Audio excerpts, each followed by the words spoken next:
Hari Om, everyone, and welcome back to the Lalita-Sahasra-Nāma session in the new year. It's the first session in the new year. So we begin, as always, with the dhyana verses and the short meditation bringing us to the ocean of nectar, where the Divine Mother dwells. Om Sindhuraruna Vigraham Trinayanam Manikyamaulispurat Taranayakashekaram Smitamukhim Apinavakshoruham Panibhyamalipurnaratnachashakam Raktotpalam Bibhratim Saumyam Ratnakatastaraktacharanam Dhyayet Paramambikam Dhyayet Padmasanastham Vikasitavadanam Padmapatrayatakshim Hemabham Pitavastram Karakalitarasadhema Padmam Varangim Sarvalankara Yuktam Satatamabhayadam Bhaktanamram Bhavanim Shri Vidyam Shantamurtim Sakalasuranutam Sarvasampat Pradatrim Sakunkuma Vilepanamalikachumvikasturikam Samandahasite Kshanam Sacharachapapashankusham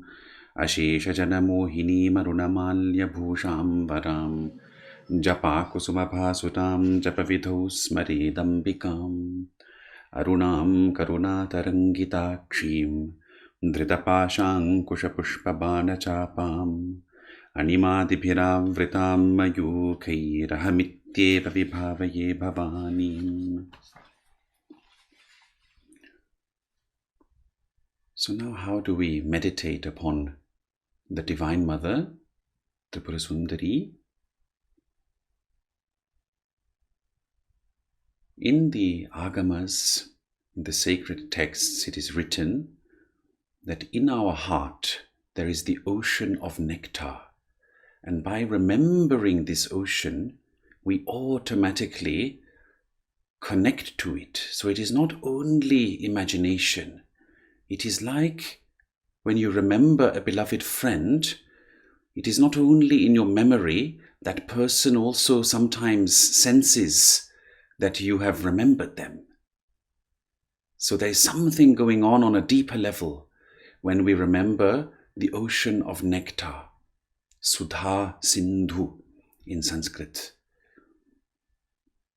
This ocean is an infinite expanse of milky white, the most beautiful color mixed with all the colors of the rainbow. And in its very center, there is the island of jewels called Manidvipa. And these jewels are living jewels, wish-fulfilling jewels. They are not just dead jewels which you get at a jeweler's shop.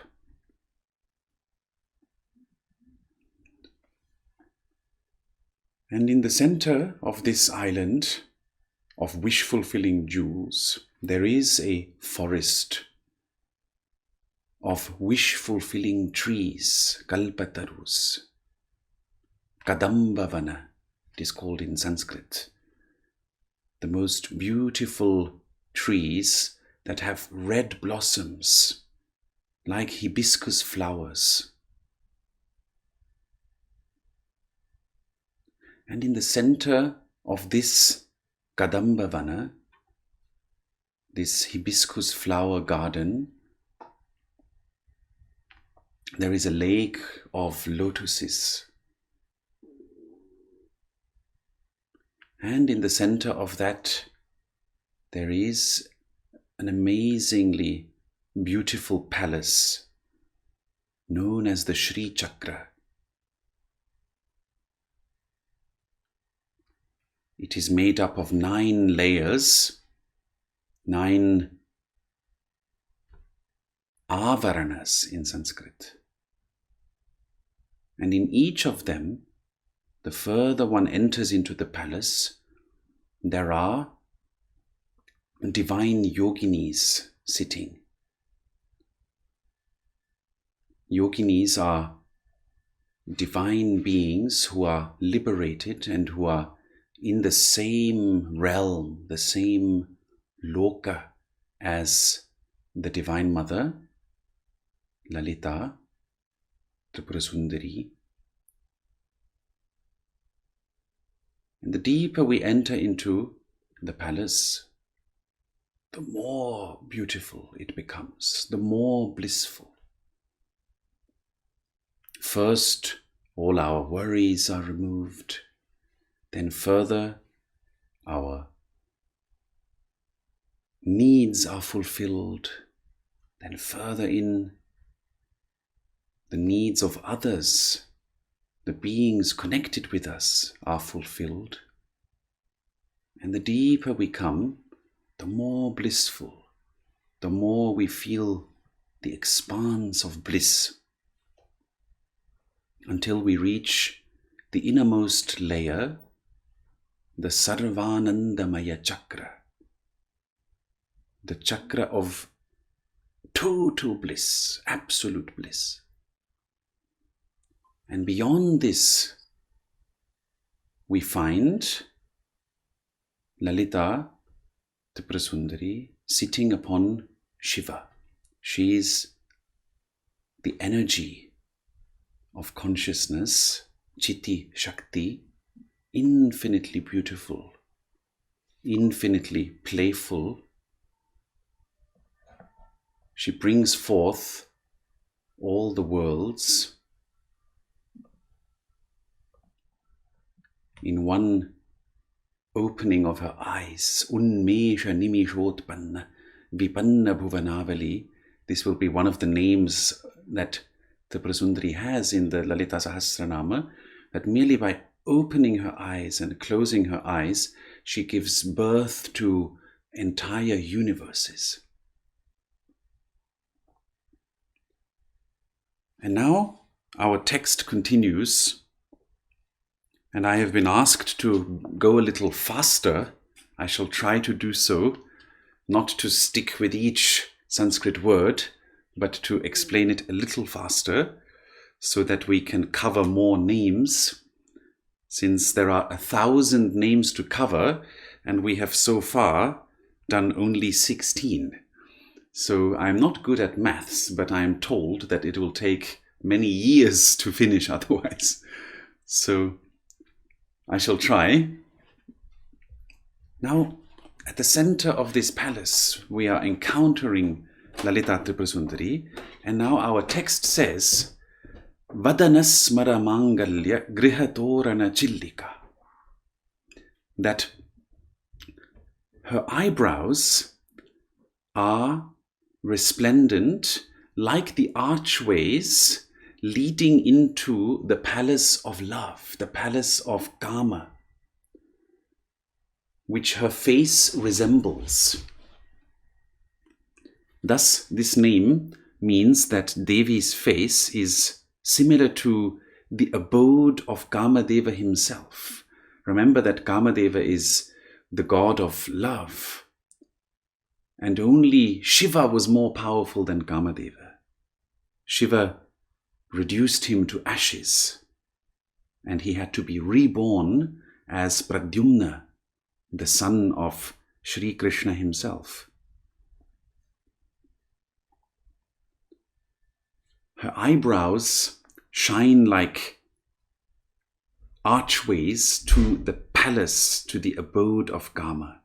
That means essentially that no one can describe the love that emerges when we see her face. That it is really like entering Kama's own abode. Now, all these names, we have to understand, are symbolic, and at the same time, the great yogis, the great rishis and sadhakas, sages, they see the divinities with such beauty. They actually perceive them with the third eye, with the higher perception. I know personally people who have seen the beauty of Krishna and Radha the beauty of Lalita. So you see, when these descriptions are given, for many of us it is just poetry. But the purpose here is to guide your heart into that experience, or at least to create some auspicious connection between your heart, your mind, and the reality that Devi is in her abode, in her own true nature. And at the same time, you have to remember that she is also your own true nature. She is your own consciousness. She is not someone who is ever separate from you. So when we describe this, we are not describing something that is far away or that is separate from you. Vaktra Lakshmi Parivaha Chalanmina Balochana. That her eyes possess such lustre, such radiance, that it is like fish swimming about in the stream of Lakshmi's own face. So Lakshmi's face is like a stream of infinite beauty, and Tripura Sundari's eyes are like fish swimming in the stream of Lakshmi. This means that Devi's eyes are capable of granting all wishes. Lakshmi is the infinite granter of all desires, all wishes. And yet, Devi's eyes are compared to fish in the water. This is because of their form. One of Devi's names is Meenakshi, she whose eyes are like fishes. So if you have seen tremendously beautiful eyes, you will see that they are shaped in a very special way. They're not small. They are very noble, very beautiful and alluring. But the commentator explains that fish do not need to breathe underwater. Of course, they breathe, but not oxygen. And this symbolizes that Devi's nature is totally unattached. While she's so infinitely beautiful, she still remains totally unattached. She does not need anything beyond all attachments. Navachampaka pushpabha nasa dandavirajita.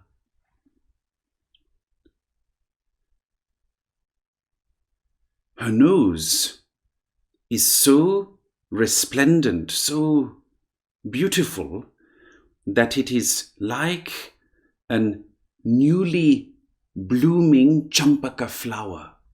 Champaka flower is a very, very attractive, beautiful flower that has a wonderful smell and a beautiful sort of arched form.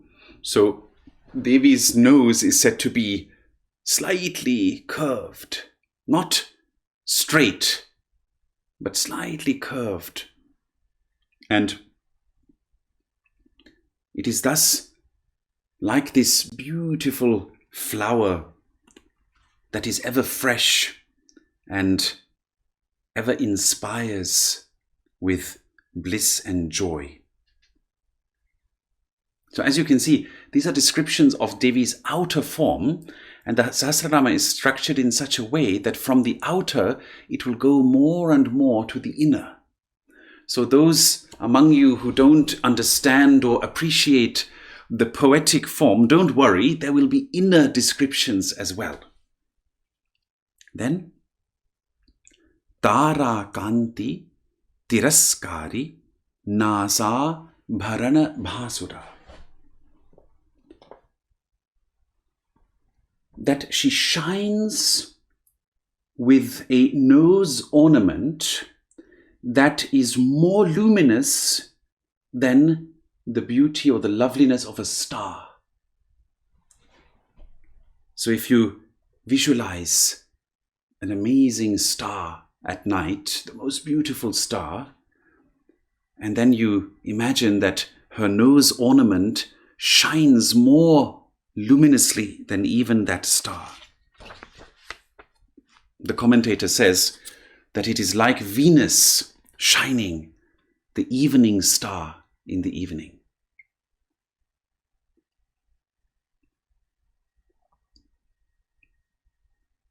Kadamba manjari klipta karnapura manohara. She captivates the mind, she enchants the mind by wearing adornments, manjari, of kadamba flowers, the hibiscus flowers. And these are divine hibiscus flowers, not ordinary ones. So behind each ear, I'm not good at describing this. This is really for Bharatanatyam experts and artists. So behind each ear, there is a bouquet, a manjari of kadamba blossoms. Tatanka yukali bhuta tapano dupa mandala. And she wears a pair of earrings that are like the sun and the moon. And here there is some symbolism as well. So perhaps I shall dwell on this one just for a moment. You may have heard that the Sri Chakra, Devi's body, is also our own energy body. It is our own sukshma sharira, our subtle body. And in our subtle body, there are many, many so-called nadis, energy channels. Main ones being 3. These are called, most of you will have heard about this, these are called the Ida, Pingala and Sushumna. And these 3 nadis, in fact, represent the energy of the sun, and then the energy of the moon, and the middle channel, the Sushumna, represents the energy of transcendence, of wisdom. So, in the Agamas, when we say that she wears the sun and the moon as earrings, or she wears earrings that are like the sun and the moon, this is a hidden hint at the nadi structure. Through pranayama, through specific energy control exercises, we bring the energies of the sun and the moon into balance. And then the energy of our body enters the middle channel, the Sushumna, which is the nadi that passes up towards the top of our head. And at the time of death, as Sri Krishna says, if we have connected enough to the divine, we will pass out through that middle channel from the top of our head. But we will only be able to achieve this if we can balance the energies of the sun and the energies of the moon within our energy body, our sukshma sharira. The energy of the sun is related to rationality. It is related to concepts, to calculation, strategy, rationality, as I've mentioned. And it can be known by a secret way, which is no longer so secret, that's why I can talk about it here, simply by checking which of the nostrils is flowing. It sounds a little silly, but this is really the case. You can check which of the nostrils are flowing, and when the right one flows, then your right nadi, your solar nadi, your surya nadi is flowing. And when the left nostril is open, your chandra nadi, your ida nadi is flowing. And this is not made up. This is very subtle yogic science. And through pranayama, or through mental clarity, both nadis will flow which is the energy in the middle channel. That means both nostrils will be flowing. And when you pay close attention to your mind, you will see that when both nostrils flow, your mind is clear, it is at ease, it is connected with wisdom.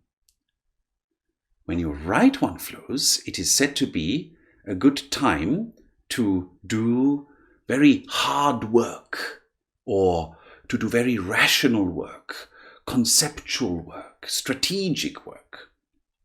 And when your left one flows, it is said to be good to engage in music, in art, in poetry, in creativity, intuition. So our Guruji used to check, this is based on yogic science, used to check which nostril was open before he engaged in a discussion with someone. For instance, if someone asked him a question, he would first check whether his energy system was in the right modus before he responded. It's very interesting. And there is a whole science to this known as the Svara-Vijnana. And this is also an Agama text, the Svara-Vijnana.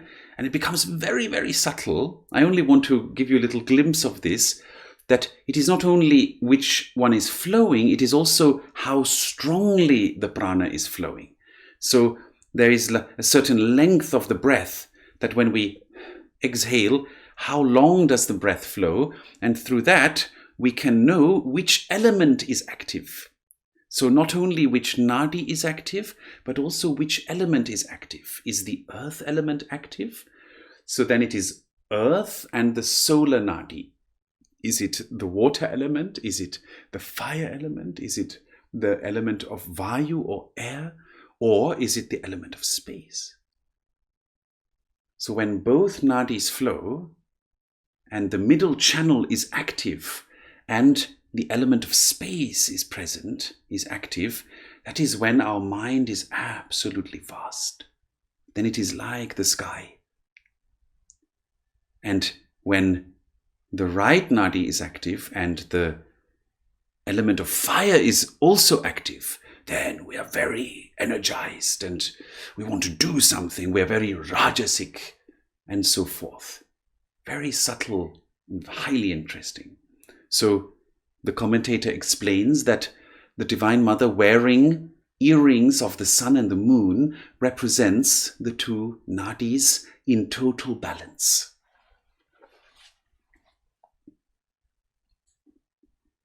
Then, Padmaraga Shiladarisha Paribhavi Kapola Bhuhu.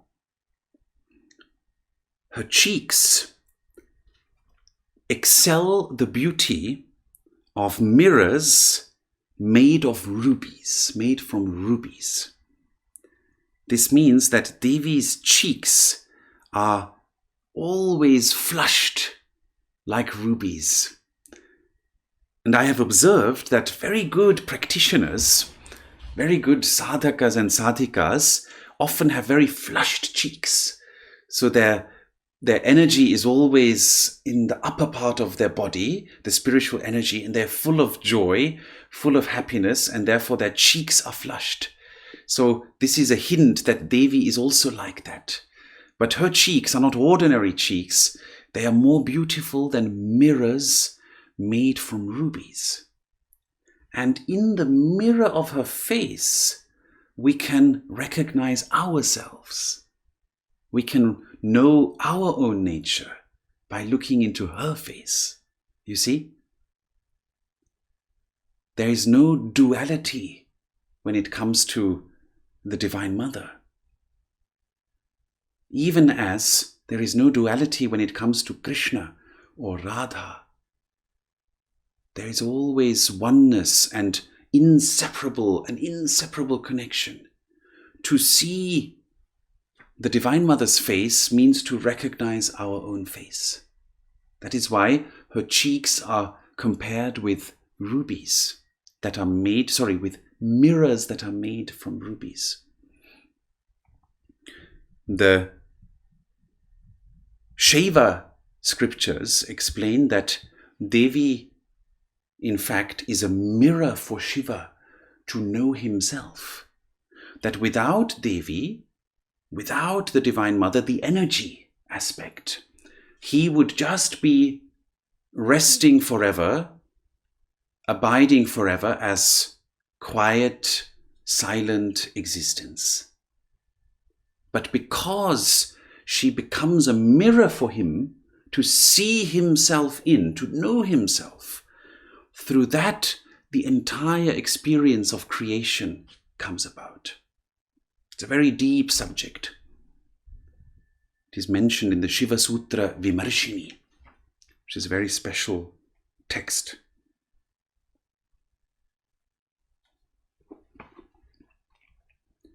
Navavidruma bimbashri nyakkariradaначchada. Her lips are more beautiful, or they excel the beauty of freshly cut coral and bimba fruit in their splendor. Bimba fruit is I'm not sure what it's called in English, but it's a fruit that has a very rosy reddish color. And coral, as you know, is red. And coral is very important in the sadhanas of the Divine Mother. That is why I have a coral mala. You can see it here. I will show you. It is very, very beautiful mala. So in the sadhanas of the Divine Mother, it is said to be auspicious to hold coral while doing her mantras. And this name compares her lips, the rosy, fresh color of her lips, to the beauty of and the freshness of bimba fruit and the beautiful red radiance of coral. Now the next name is very interesting. Shuddha Vidyankurakara Dvijapankti Dvayojvala. That her teeth are so white in their radiance that they resemble the blossoming of pure realization or pure wisdom. Shuddha Vidya. Shuddha Vidya is the bright, clear light of awareness which dispels the darkness of ignorance, the darkness of bad moods, the darkness of selfishness, the darkness of envy, the darkness of jealousy, irritation, anger, agitation, all these endless emotions that only make us sad and also others in the end.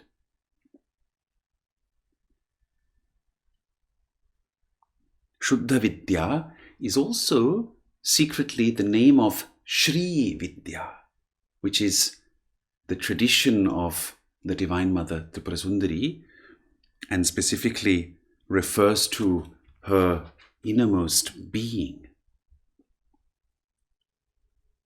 Vidya also means self-awareness. It is said that the capacity of self-awareness, self-consciousness, is in this world only available to humans. Perhaps in some measure to elephants and other creatures, but primarily to humans. And that is what makes humans have the possibility of knowing the divine. Because self-awareness is the prerequisite of knowing our own true nature. If our minds are conditioned in such a way that they're constantly flowing outward, that our attention is constantly going outward, then we have no ability to turn the mind and look at our own being. Vidya, specifically in the Agamas, is defined as self-awareness. Svasam Vedana Shakti, the ability to be self-aware. But not aware of your body as yourself only, or your energy system, or your emotions, or your mind. Rather, the innermost being that you are, your innermost Atma, your innermost Svarupa. To be aware of that means ultimately Shuddha Vidya, pure awareness. And the Divine Mother's teeth are so radiantly white.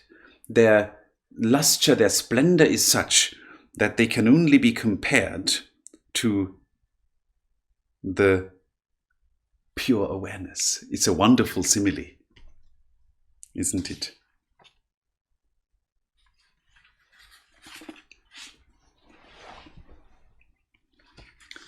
And then Karpura Viti Kamoda Samakarshat Digantara. She enjoys in a betel nut or betel roll, which you know from India. It is common to, in South India, to chew some betel nut at the end of a meal. So she's enjoying a betel roll, the fragrance of which spreads in all the directions of space and attracts beings. So it is such a fresh fragrance that she's enjoying. And how is a betel roll made? It is made from several substances that have medical properties as well, such as cardamom, coconut, black pepper, ginger, lime, and betel. And the fragrance of this is in Devi's mouth, and from there it reaches far and wide, attracting beings everywhere to share with them her blessings. Here too, there is a secret inner meaning that when our energy system is pure, when our nadis are pure, and we engage in deep meditation, very special tastes arise in the mouth. Only the yogis know this. There's some sudden taste of camphor or some taste of cardamom is suddenly there in the mouth. And it is inexplicable how it arises. So this is a hint also at the yogic process, where the energy purifies our body and purifies our subtle body, and then produces these subtle tastes, sukshma, very subtle tastes. The same way that yogis also hear subtle sounds called the anahata, the unstruck sounds, which are not created by someone hitting a drum or playing a bell. Or yogis see inner visions in front of their inner eye, beautiful flowers appearing or beautiful lights appearing. Similarly, there are also divine tastes that arise in the mouth, and this example of the Karpura Vitika is indeed very interesting, because that is exactly what yogis experience. So you can see that the text has this inner meaning as well, hinting at certain yogic processes. Nija sallabha madhurya vinirbhatsita kachapi. The sweetness of her speech excels even the madhurya, the sweetness of Saraswati's veena.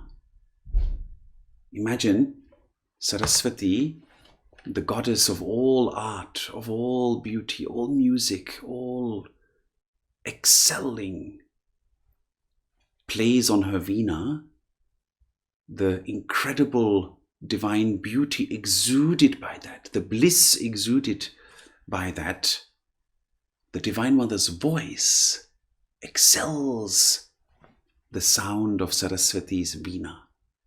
So amazing it is. It must be to hear her. So absolutely enchanting.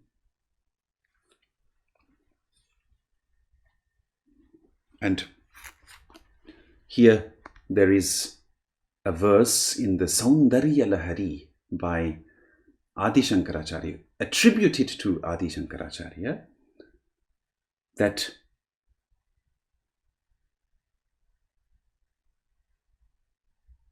Saraswati quietly covers her instrument once Lalita begins to speak, because of a subtle embarrassment, since it is far excelled by the melodious voice of the Divine Mother.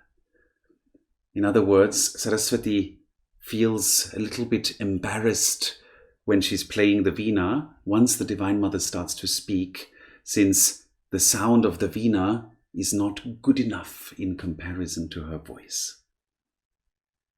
It's very beautiful to express this in dance, isn't it, or in Bharatnatyam. And finally, maybe we'll finish with this one. Mandasmita prabha pura majjat kamesha manasa. That her smile, her gentle smile, is such that Kamesha, that is the Lord of love, Shiva, who conquered even Kama, love himself,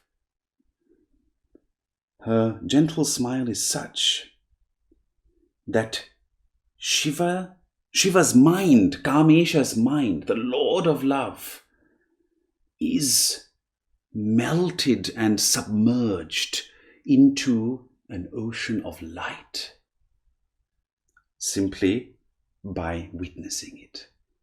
Prabha Pura, an ocean, a flood of light, submerges the mind of Kameshwara, the mind of the Lord of love, when he encounters the gentle smile of Lalita, of the Divine Mother.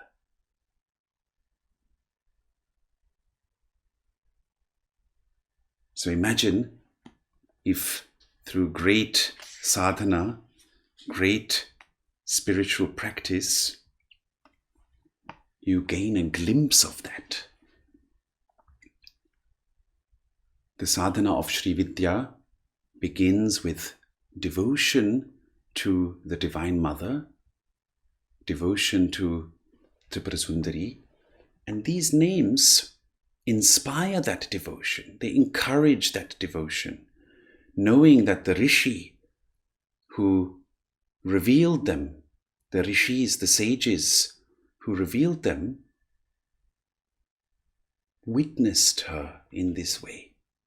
And not only these Rishis, many sadhakas, sadhikas, yogis, yoginis throughout the past and the present have experienced the Divine Mother in this way. So these names are meant to inspire you. They are meant to push you forward and also to attract you. That if she's so beautiful and if she brings such bliss that Shiva's mind is submerged in a flood of light, in an ocean of light, when he encounters her smile, it must be worth it to explore her path.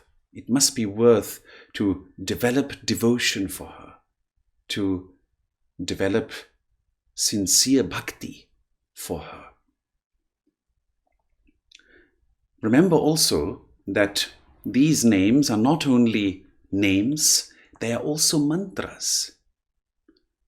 Some sadhakas take a name and they place Om in front of the name, and then they chant that name till the effect spills over into their own heart. So we could say Om Mandasmita Prabhapura Majjat Kamesha Manasaye Namaha Om. And we could repeat that as a mantra. The commentator says that is very precious. It doesn't take a long time for the effect to spill over into us, because after all, we are accessing our own true nature in the form of Lalita, Tripura Sundari. So perhaps those among you who have a lot of time or who are interested, you can take a name, one name, instead of 1,000 of her names. You can take one name and you can use it as a meditational content, as a mantra, where you again and again contemplate the meaning, that her gentle smile is such that it submerges the mind of the Lord of Love in an ocean of light. If you repeat this again and again, generates great bliss, great joy, great inner serenity. Thank you for joining in this amazing session, and if there are any questions, please feel free to ask.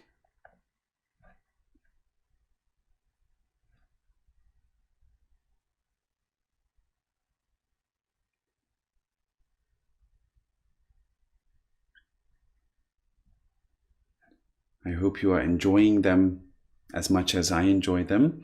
Someone asks, can anything be used as a mantra?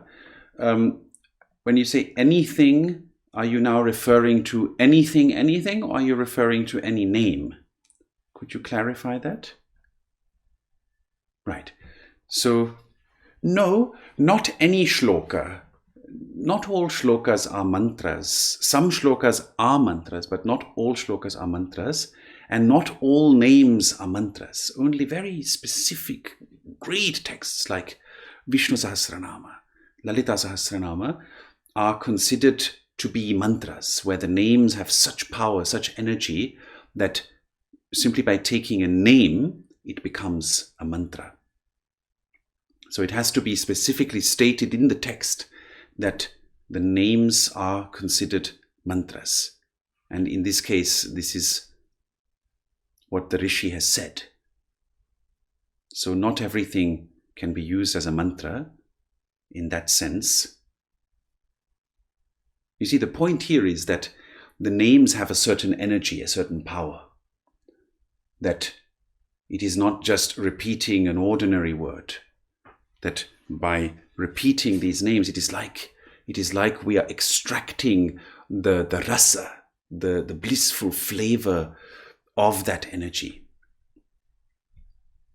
Then someone asks, if, as you suggested, we choose one name, but chant 1,000 times, is it similar to Lalita's names? Yes, and indeed it is similar, and it brings forth that specific flavor. So a different name of hers will express, for instance, that she is without agitation, nirakula. So if we take that, if we ourselves are agitated, which is often the case, and then we accept that agitation and we take her name and we say, Om Nirakulaye Namaha Om, Om Nirakulaye Namaha Om, Om Nirakulaye Namaha Om. Then gradually that flavor of being free from agitation comes out from the name. Just through that, engaging with that. So, but you can also chant all the 1,000 names. Both is fine, but I think it's very interesting to also take one name and engage with it. Then, yes, Drushaji, please always fire ahead.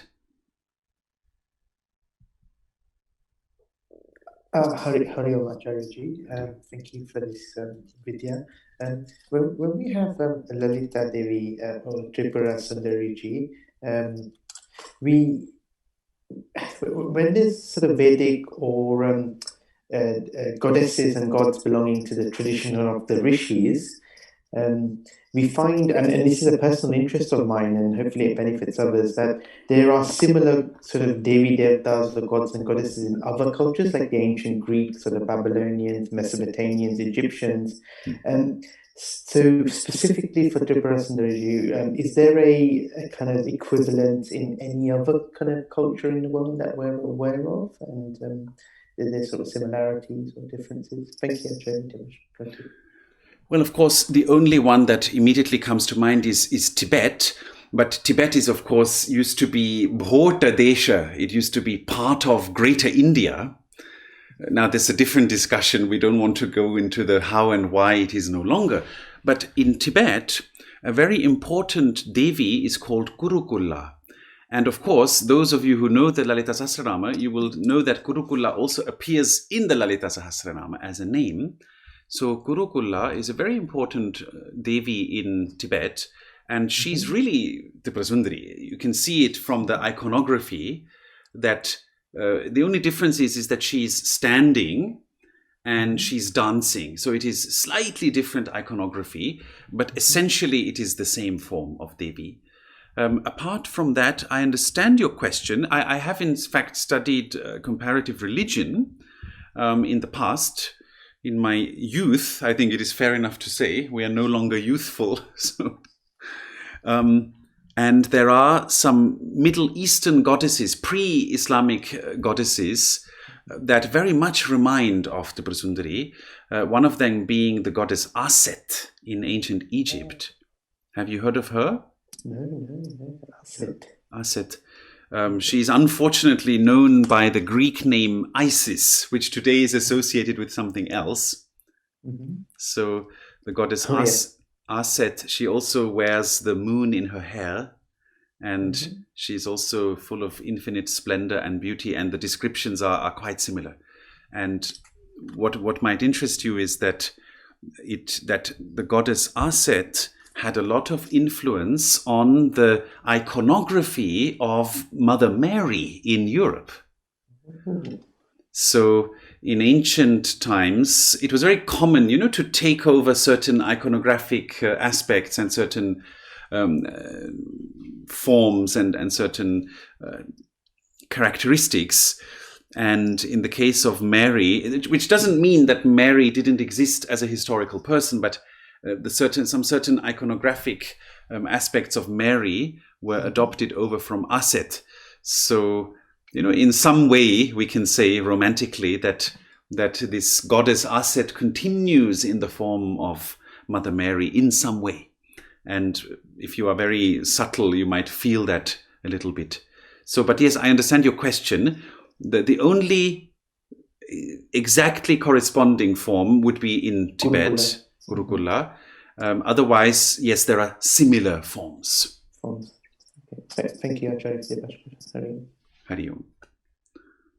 All right, so thank you, all of you. And if you wish any other timing, as Himaji said, please feel free to tell her.